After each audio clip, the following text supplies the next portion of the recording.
O Trilhas da Democracia de hoje debate os protestos e mobilizações no Brasil atual. Os nossos convidados são Paulo Rocha, presidente da Central Única dos Trabalhadores de Pernambuco, e Ana Carolina Fontes, diretora de Direitos Humanos da União Nacional dos Estudantes.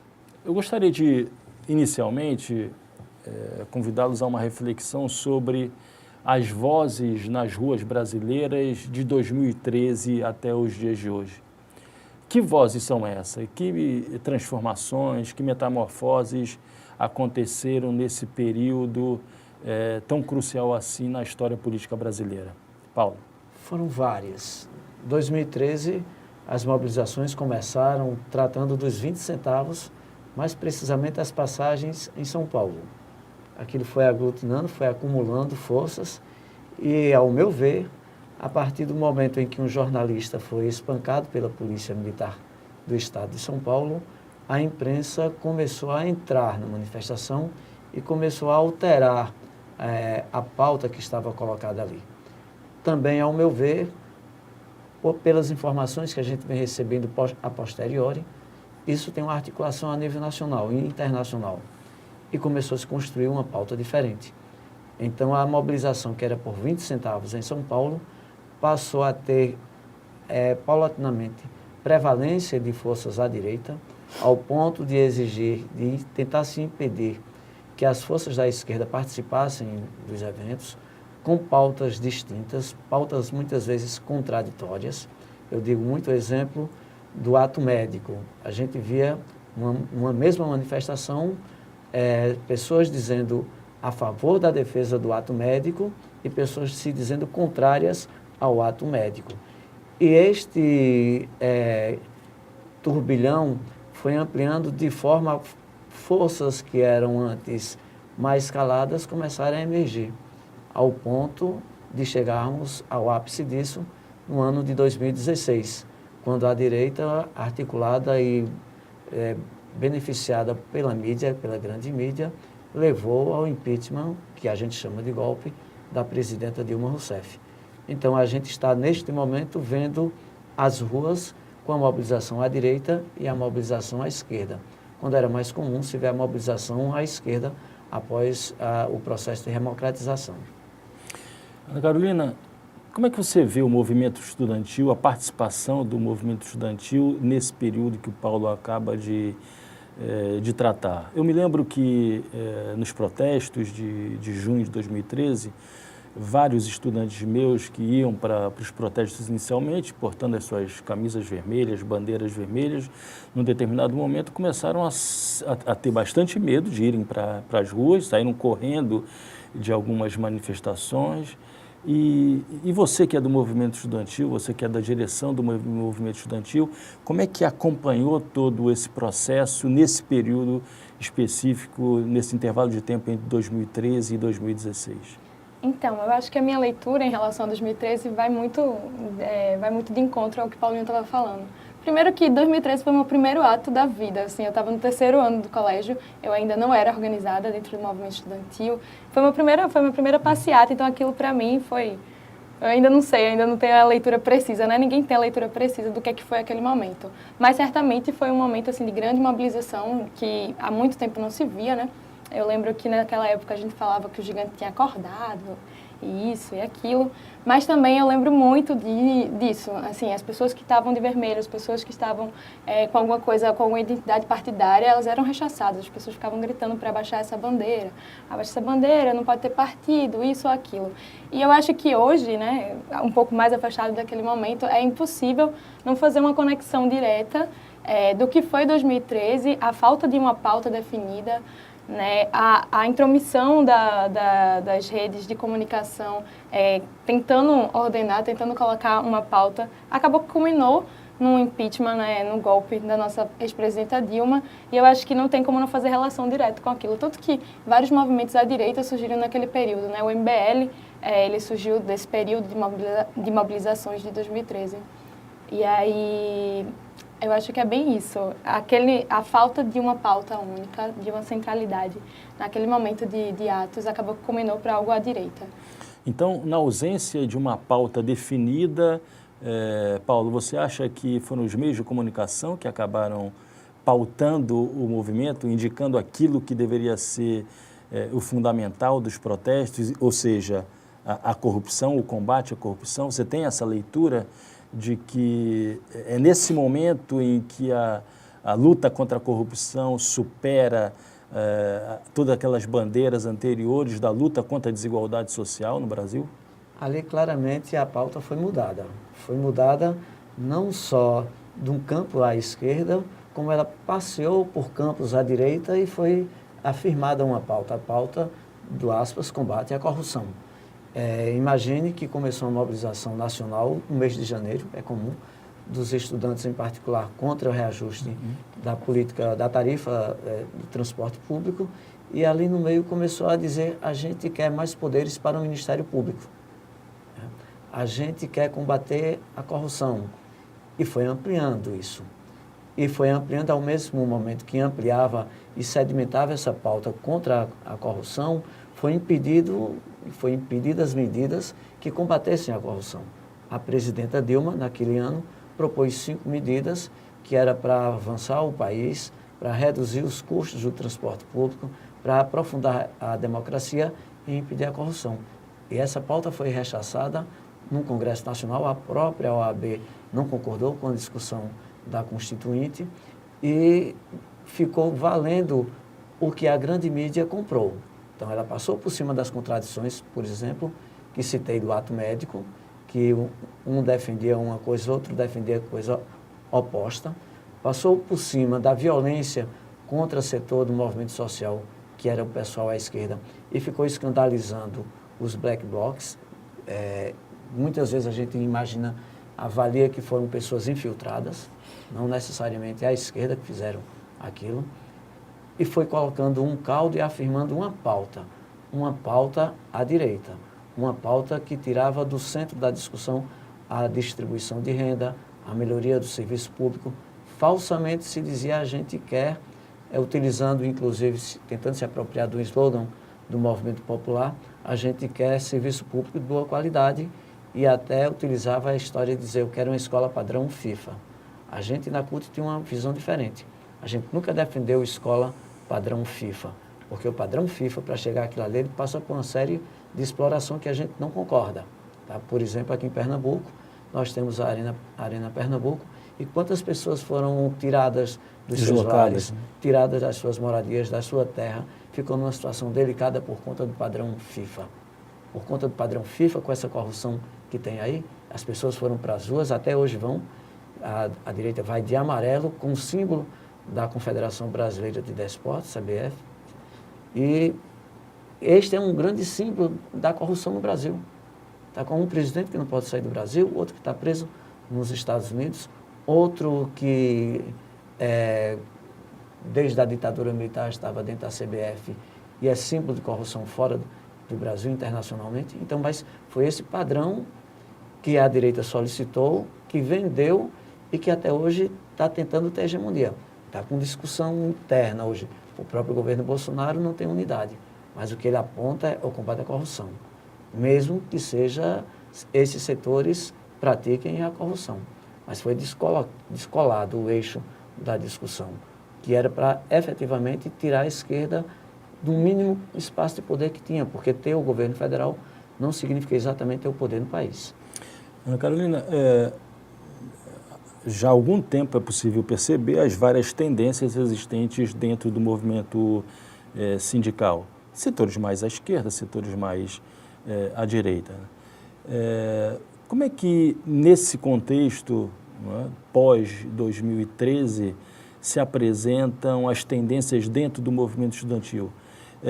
É cada vez mais clara a existência de uma tendência de direita, uma tendência próxima os posicionamentos mais de extrema-direita, liderados pelo presidente Jair Bolsonaro? Então, o mesmo que acontece nas eleições, assim, no nível de disputa, né, partidária, acaba que se reflete, de certa forma, dentro também das organizações do movimento estudantil, assim como acredito que também se reflete dentro das organizações sindicais, porque tudo está dentro do mesmo contexto. Então, desde 2013, Né? O próprio surgimento do MBL, que é uma organização de estudantes mais à direita, isso tem reflexos no movimento estudantil. O movimento estudantil sempre foi protagonizado pelas esquerdas, sempre foi hegemonicamente, né, protagonizado pelas esquerdas, mas de uns tempos para cá, inclusive esse ano que vai ter congresso da UNE, eles têm se organizado também para estar disputando narrativas e tendo na presidência da República alguém que dá eco, né, às pautas deles, é óbvio que também reflete dentro das nossas disputas. E quais são as principais bandeiras desses segmentos no movimento estudantil? O movimento estudantil à direita quer, na verdade, acabar com a educação, com um projeto de educação pública, gratuita e de qualidade. E o discurso é um discurso de que os problemas da educação são problemas de gestão, é o discurso do combate à chamada ideologia de gênero, a doutrinação ideológica que acontece dentro das universidades. É essa a pauta apresentada? Isso dentro do ambiente universitário, mas também dentro das escolas, né, dentro dos secundaristas. É o combate à ideologia de gênero. E tudo isso se refletiu também em projetos de lei, né, pelos deputados deles, pelo presidente deles. Então, também fala-se muito em relação à eficiência, né, desse ensino, que não tem eficiência porque é público, porque tem corrupção, porque a gestão é ruim. Então, a saída seria privatizar e abrir tudo para a rede privada mesmo, para o mercado. E, Paulo, quais são os rebatimentos dentro do movimento sindical? O que é possível perceber da ascensão de Jair Bolsonaro, da queda da presidente Dilma, durante o governo Temer e principalmente com a ascensão de Jair Bolsonaro à presidência? Quais são os principais rebatimentos dentro do movimento sindical? Olha, ele faz de diversas óticas, melhor dizendo, em diversos flancos. A reforma... A gente dizia que tirar da democracia nossa, seriam tirados os nossos direitos e a soberania do país. Então, tudo isso reflete de forma imediata no movimento sindical.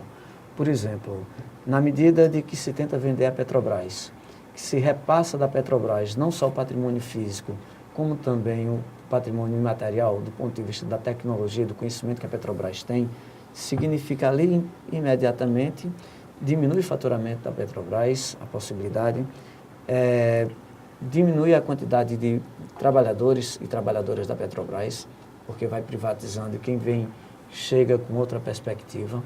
Significa acabar a organização do movimento ali dentro, naquela empresa. E isso é um exemplo do que acontece no geral. Depois, em seguida, veio um ataque profundo a partir da reforma trabalhista. A reforma trabalhista, de que ela ataca, nessa direção que você fala, em diversos campos. Ela diz a dificuldade, coloca dificuldades para a gente recorrer de ação junto à Justiça do Trabalho. Por exemplo, a gente conhece caso em que a pessoa entrou na Justiça, ganhou parte da ação e, por ter ganho parte da ação, ganhou em torno de R$50 mil. Porém, ela perdeu parte da ação, perdeu em torno de R$60 mil. Ou seja, a pessoa entrou na Justiça e ficou devendo R$10 mil porque entrou na Justiça. E casos semelhantes. Então, vai impedindo da gente entrar na Justiça, vai dando poderes para que haja negociação direto do patrão com o trabalhador, a trabalhadora. Então, a gente tem casos de pessoas que vão recorrer, vão solicitar o seu auxílio-desemprego, não tem mais acesso ao auxílio-desemprego porque fez um acordo lá no patrão que inviabilizou isso. A prevalência do negociado sobre o legislado. Ataca do ponto de vista do imaginário, esse exemplo contribui para isso também, que diz, olha, para que você precisa do sindicato? Você pode negociar com o seu patrão. Você tem autonomia para negociar com o seu patrão. Então, ataca no imaginário, ataca no financiamento do movimento sindical. Quando ele agora está muito claro com a medida provisória 873, para impedir o financiamento do movimento sindical e aí, em seguida, impedir o próprio funcionamento do sindicato. E com o impedimento desse funcionamento, ele terá mais condição de aplicar toda a sua pauta. Por exemplo, a medida 873 foi para impedir o financiamento do sindicato, em consequência, impossibilitar os sindicatos sair às ruas para lutarem contra a reforma da Previdência. Então, este projeto, que tem a assunção com um golpe, ele vem paulatinamente querendo aprofundar os ataques ao movimento sindical para, com isso, retirar os direitos da classe trabalhadora. E isso acabou resultando numa maior unidade das várias tendências do movimento sindical? O movimento sindical hoje se encontra unido contra o governo, pensando exatamente nessa medida provisória, né? E nos vários sinais que são dados pelo governo. Se pode falar hoje numa maior unidade do movimento sindical? Eu acho que possibilita isso. Até onde isso irá, o dia a dia, o futuro dirá. Mas, por exemplo, nós fizemos uma grande greve em 2017, em 28 de abril, e vamos fazer agora, no dia 14 de junho, uma grande greve nacional, articulada pelo conjunto das centrais sindicais. Todas elas estão articuladas por conta da luta contra a reforma da Previdência. Eu chamaria vocês agora a discutir esse quadro marcado pelos protestos estudantis do dia 15, do dia 30, da próxima greve geral, que acontecerá no dia 14 de junho, e as reações também dos simpatizantes do governo Bolsonaro. Ana Carolina, como é que você avalia essas confrontações, não no sentido de uma confrontação direta, mas de mobilizações que tendem a relativizar um pouco aquela análise que era feita de que as ruas haviam deixado de serem vermelhas e se tornado verde-amarelas? Então, agora que a gente começa, né, no governo Bolsonaro, temos novos desafios, mas mais uma vez o movimento estudantil, a esquerda, o movimento estudantil organizado está mostrando que está aí para dar uma resposta à altura. O 15M, o 30M foram um exemplo disso, né? Eu acho que foi a primeira grande manifestação contrária ao governo, né? Contrária aos cortes que estão sendo anunciados em relação à educação pública. E aí, como resposta a isso, teve, né, o dia 26, que inclusive é muito bom para mostrar exatamente o que é que está contraposto aí. Temos atos que estão a favor da educação e atos que são a favor do governo. Então, se essas pessoas que são a favor do governo não estão querendo chegar nos atos da educação, significa nada mais, nada menos que o governo é contra a educação. Então, a gente está nesse processo, né, de mobilizações, tanto a esquerda quanto a direita. Eu acho que as ruas falam por si só. O 15M foi enorme, o 30M foi maior e no dia 14 eu tenho certeza que ainda vai ser maior. E Paulo, você que é da área de educação, foi um tiro na água esse desferido pelo Bolsonaro ao localizar na educação, na universidade, na escola pública de maneira geral, o grande adversário do governo? Acho que não. Isso demarca posição. O que é que o governo quer, o que é que o grupo político, o que é que esse grupo social quer que acompanha Bolsonaro. Então, que é uma educação diferenciada. Então, é uma luta pela hegemonia, é uma luta por concepção, por entendimento de sociedade. Então, ele está marcando o campo. Acho que não dá para subestimar. Ao meu ver, ele não fez um ato do tamanho como ele gostaria, porém, também não foi tão pequeno como a gente gostaria. Na realidade, o que é que ocorre? O dia 15 de maio foi preparado, articulado 45 dias antes, pela Confederação Nacional dos Trabalhadores em Educação, em defesa da educação e contra a reforma da Previdência. Então, aquilo ali era uma ponta de lança, uma chamada em preparação à greve nacional. Nesse processo, nesse período, o governo Bolsonaro fez uma série de aberrações do ponto de vista de quem defende a educação. Uma série de aberrações.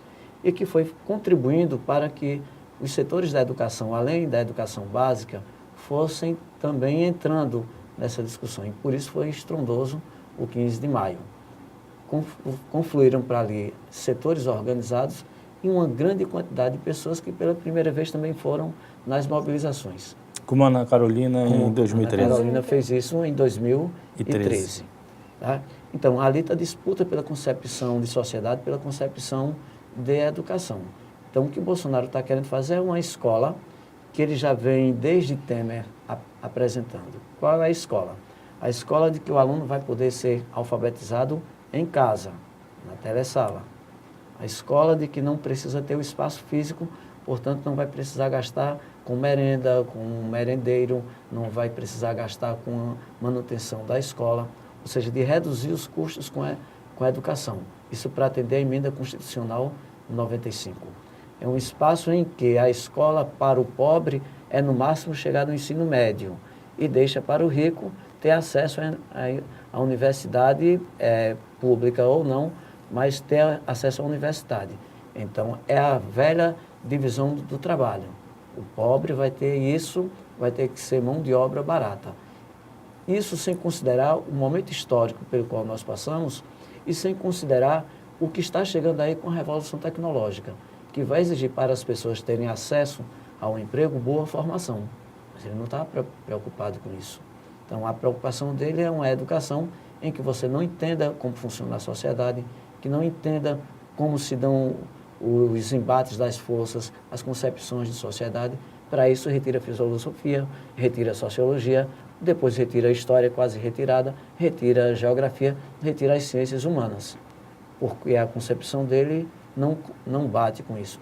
Aí é onde entra a campanha que ele fez, usando aquela famosa mamadeira, usando livros que não existiram, dizendo que a escola é uma balbúrdia, porque a concepção dele de sociedade é uma concepção de que a gente tem que ser adestrado e deixa quem tem o econômico, quem tem poder, fazer, discutir, ter acesso a outro nível da sociedade. Então, ele está querendo afirmar essa concepção de sociedade. Por isso, eu acho que não foi um tiro no escuro. Ele está querendo afirmar uma concepção que está em disputa com a sociedade e com a concepção que nós temos de educação.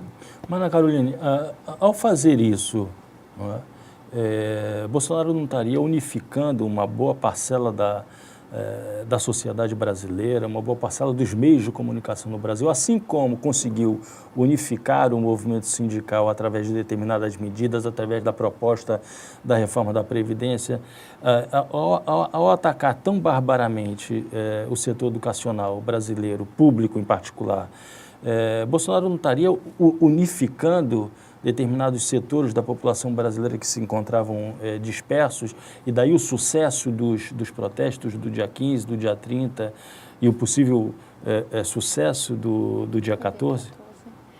Eu acho que são projetos díspares, né, que são contrapostos, e que estão em disputa na sociedade. Eu acho que quando ele vence nas eleições, ele não vence... As pessoas não sabiam exatamente no que estavam votando, não sabiam exatamente que ele representava tudo isso. Senão, eu acho que a gente também não teria tanto sucesso como teve no dia 15, como teve no dia 30 e como teremos no dia 14. Então, eu acho que todos os passos dele também vão refletir para a gente, né? Tudo isso está em disputa, então se ele ataca, eu acho que a maioria do povo brasileiro, a maioria dos estudantes não concordam com o projeto que ele defende, não concorda com o sucateamento das universidades públicas, não concorda com a falta de democracia ao acesso, né, ao ensino. Então, acho que tudo isso contribui, sim, para o nosso sucesso nas ruas, para o sucesso do nosso projeto. Paulo, o Sted lhe deu uma entrevista recente em que ele dizia que, já que a classe operária não está na fábrica mais, em função da reestruturação produtiva, né, do desemprego, é preciso que as esquerdas, e aí pode ser incluído o movimento sindical também, tenha que ir aonde esteja a classe trabalhadora, ou seja, nos seus locais de moradia, etc. O que essa ideia, o que essa frase do Stedley faz repensar na estrutura do movimento sindical e das lutas do movimento sindical? Isso tem a ver um pouco com o que eu falei anteriormente.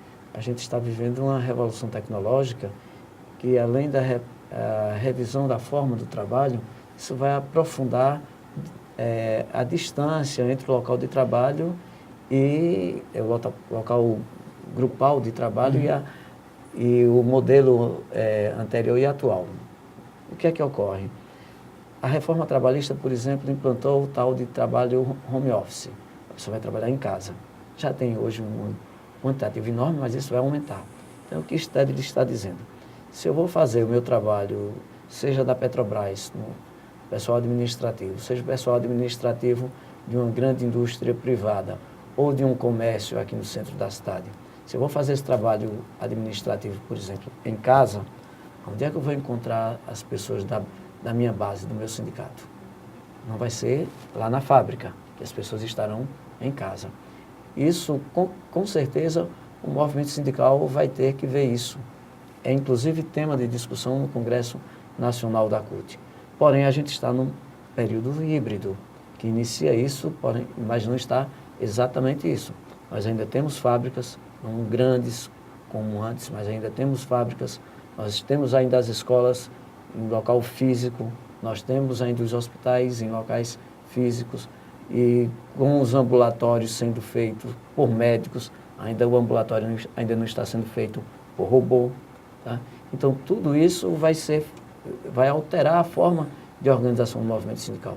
Para isso, a CUT está começando um debate, que poderá chegar nisso. Mas é um momento híbrido, mais a forma tradicional do que a forma, eu digo assim, do futuro. Ana Carolina, como é que a UNE está se preparando para a greve geral do dia 14? O governo Bolsonaro, né, Bolsonaro, seu ministro da Educação, todo mundo que atacou a educação se declarou um inimigo da educação, né? Inimigo dos estudantes. Então, a gente está mobilizado, né? Desde o dia 30, a gente continua mobilizado no nosso chão de fábrica, né? Então, nas nossas escolas, nos nossos institutos federais, nas nossas universidades públicas, privadas, tentando garantir que tenha paralisação, que se tenha ato, a gente consiga parar, ir para o ato, mas a gente está em constante mobilização para garantir que no dia 14 a gente tenha a maior greve geral dos últimos tempos nesse país. E a percepção de vocês é que a estudantada adere a esse discurso da... Acho que sim. Estamos bem otimistas, né? O dia 15 mostrou isso, o dia 30 mostrou também. Então, a gente está com as maiores expectativas para no dia 14 ser um sucesso. Mais uma vez, o movimento estudantil, o movimento sindical, na linha de frente da resistência nesse novo período. E Paulo, e a CUT, como é que se prepara e como é que se encontra o diálogo com as outras centrais sindicais? A gente tem feito reunião constante com as demais centrais. Na semana passada, nós fizemos panfletagens conjuntas, todas as centrais, diversos pontos da cidade. Tiramos um calendário de assembleias, um período em que todas as categorias estão fazendo suas assembleias para deliberarem a respeito da greve. Até o momento está sendo muito receptiva a participação das categorias, muita categoria já informando que vai fazer a greve geral, e a gente imagina que ela vai ser uma greve vitoriosa. Vitoriosa do ponto de vista de a gente parar tudo, depender da gente e nem formiga trabalha. Tá? Então, esse é o lema que a gente está trabalhando. As centrais estão visitando seus sindicatos, os sindicatos que são a eles filiados, e a gente vai, durante a semana, aprofundar esse trabalho de mobilização. Seja com a sociedade em geral, nas feiras, nas ruas, panfleteando, seja nas assembleias, seja nos debates, nas audiências públicas que nós temos realizado, mas diversificando a nossa forma de atuação do ponto de vista de garantir uma grande paralisação no dia 14. Gostaria de agradecê-los pela participação e convidar você a continuar assistindo o Trilhas da Democracia, sempre às terças-feiras, às 9h30 da noite, com reapresentação aos domingos, às 7 horas da noite. Até lá!